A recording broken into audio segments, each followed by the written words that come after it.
नए ज़माने के मॉडल की बड़ी बला मैं को कि मेरे मत्थे लाता है।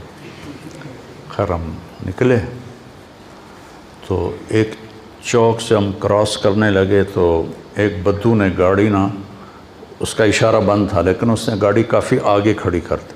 जैसे हमारे यहाँ मोटरसाइकिल वाले बिल्कुल आगे जाके खड़े हो जाते हैं इशारे के, तो उसने गाड़ी आगे निकाल ली। तो मैंने उसको क्रॉस किया तो थोड़ी देर के बाद मुझे खड़ की आवाज़ आई। तो मुझे समझ में नहीं आया कि ये खड़ क्या है। मैं चलता रहा, उतनी बला गाड़ी थी पता ही ना चले, खड़। इतने में मैंने देख गाड़ी ने शां करके मुझे पार किया और मेरे आगे आके ब्रेक लगा दी।